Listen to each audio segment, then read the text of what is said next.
The girl had been dead for more than 12,000 years when they found her, buried in the dark soil of a shallow cave in Southeast Asia. Her small skeleton was curled into a fetal position, arms clutched tightly to her chest like she'd been trying to protect herself from something. But it was her skull that made the archaeologists stop. Her teeth were razor sharp. Not naturally. They had been filed manually, painstakingly, into triangular points like tiny fangs. And she was only 10 years old. The enamel showed signs of stress. Whoever had done this had scraped the surface with stone tools. Over time, it wasn't some last-minute ritual. This took effort, intention. But the question no one could answer was why. Why would a prehistoric society, thousands of years before recorded history, subject a child to this kind of trauma? Because this wasn't dental decoration. It wasn't cosmetic. Not for a girl this young. This was something else. Something older than culture. Something born of fear. Even today, in modern anthropology, this girl is a mystery. No one knows her name. Her tribe is extinct. There are no carvings, no oral traditions, no myths to tie her to. All that remains is the evidence and the implications. This wasn't an isolated case. In the decades since, more skeletal remains have been uncovered in the region. Young females, always buried separately, always with the same strange detail. Filed teeth. And the deeper researchers dig, literally and figuratively, the more the story shifts from curiosity to something much darker.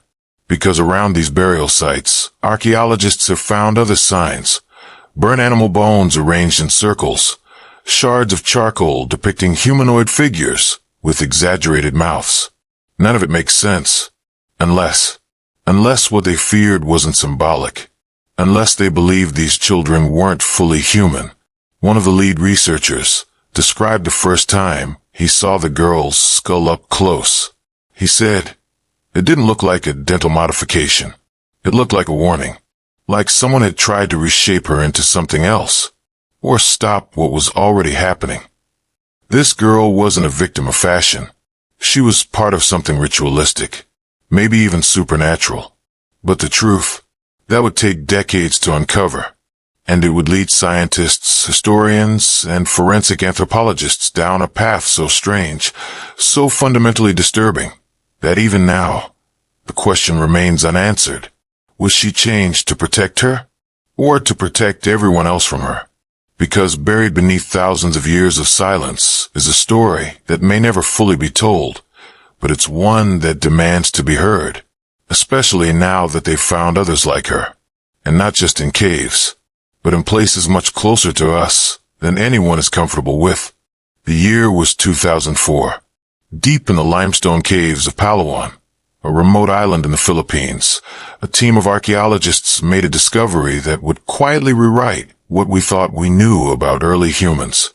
They uncovered the remains of a young girl, around 10 years old, buried in a shallow pit. The skeleton was delicate, but well preserved, bones still intact, skull nearly complete. It was a rare and significant find, but when the researchers cleaned the soil from her jaw, they froze.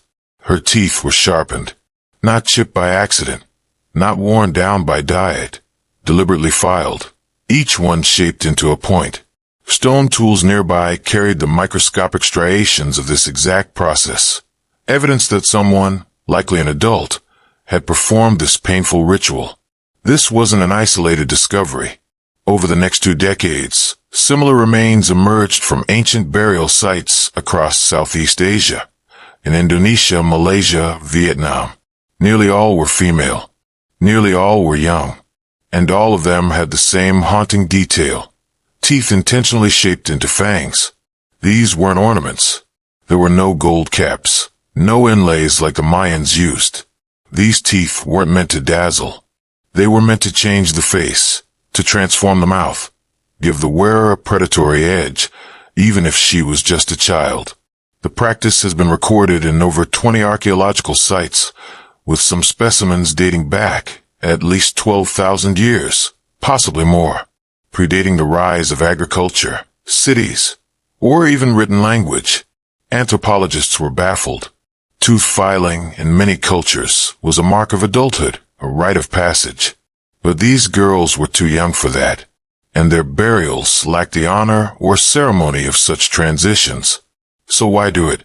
Some suggested that it was a way to mark outsiders, a kind of scarlet letter etched in bone.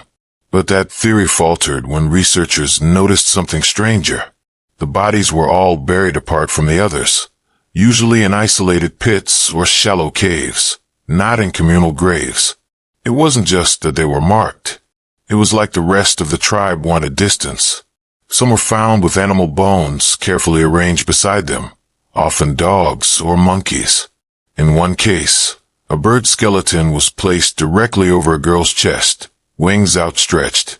A possible offering, a possible warning. And then there were the symbols. Scattered around these sites were crude carvings in obsidian and bone, simple at first glance, but eerily consistent. Almost like glyphs. Almost like a language. They often depicted a humanoid figure with exaggerated eyes and an open, fang-like mouth. Arms outstretched. Sometimes surrounded by flames. Sometimes by animals. One symbol showed up again and again. A circle of teeth. No one could explain it. In 2011, a leading expert in prehistoric Southeast Asian anthropology said, "This doesn't fit any known social structure. It's almost like these communities had a separate category for these girls, one that wasn't based on status, gender, or age. Something older. Something mythological." The real turning point came when DNA tests were performed on one of the skeletons. The results showed something unexpected. No genetic abnormalities. No disease. No visible signs of trauma. These weren't ill children. They weren't deformed. They were healthy. Normal. Except their teeth. And that's when the story took an even stranger turn. Because across the ocean in southern Peru, a similar set of remains was discovered. A young girl. Isolated burial. And the same tooth modification. The odds of that happening by coincidence, across two continents, separated by thousands of miles and years, are nearly impossible, unless the belief system behind it traveled, or was shared, or was based on something real. Now, scientists are reconsidering the story entirely. Maybe these girls weren't victims of cruelty or superstition. Maybe they were revered, or feared. Maybe they were part of something that vanished with time, or something that wasn't supposed to. In 2023, a forensic anthropologist working on the Southeast Asian tooth-filing burials noticed something unsettling. It wasn't just that these children had been buried differently, or that they were all female, all young, all modified. It was the pattern. Every girl with filed teeth had been buried near water, caves with underground springs, riverbanks, or floodplains. Always where the terrain was unstable. Always where erosion happened quickly. One of her colleagues half-joked that maybe they were left where the earth could swallow them back. It sounded dramatic, until one burial site, near a cave in central Sulawesi, collapsed during a storm, and revealed something no one had seen before. Beneath the grave of a file-toothed girl, archaeologists found a second skeleton. An adult. Male. Almost entirely disarticulated. Broken apart. Buried hastily. As if hidden. And in his rib cage, wedged deep between vertebrae, was a sharpened canine tooth. Human. Deliberately inserted. Like a final message. What if these girls weren't just buried separately? What if they were buried on top of something? It raised a terrifying possibility. That the fang-toothed girls were not victims, but enforcers. Or worse, sacrifices with a purpose. It wouldn't be the first time a society used children in ritual violence. In Peru, the remains of over 200 children were found in mass graves, hearts cut out, faces painted. In ancient Carthage, infants were burned in sacred ceremonies to appease gods. But those were mass acts, public spectacles. This was secret, hidden, repeating across thousands of years. And that's when the anthropologists turned to mythology. In some of the oldest tribal oral histories in Oceania, They're stories of the Mouthless ones, spirits that could only speak through children. They were said to come from the deep jungle during floods and eclipses. The only way to stop them was to give them a mouth sharp enough to frighten others away. In Vietnam, ancient folklore speaks of the Con Marang Na, the ghost with sharp teeth. It was believed that if a child was born with strange dreams or stared too long into fire, she might be chosen. Parents would take her away at night, and she'd come back changed. Even modern Filipino ghost stories mention aswang, shapeshifters who steal children's voices and hide in trees. The most feared, the ones with fanged mouths that grinned even in the dark. These weren't random legends. They spanned centuries, islands, oceans, always circling the same image, the girl with sharpened teeth. And now that we have the bones to prove they existed, the question becomes more haunting. Were these stories based on memory? Real events that spiraled into folklore? Or worse, were the rituals meant to prevent something? In 2024, a new discovery emerged from a drying riverbed in Borneo. A young female skull, estimated to be 11,000 years old. The teeth were filed. But more than that, there were cut marks on the inner jaw, near the muscle attachments. Someone had tried to keep her mouth shut, permanently. It was a paradox. They filed her teeth to make her dangerous, then mutilated her so she couldn't speak. So what were they afraid she might say? We may never know.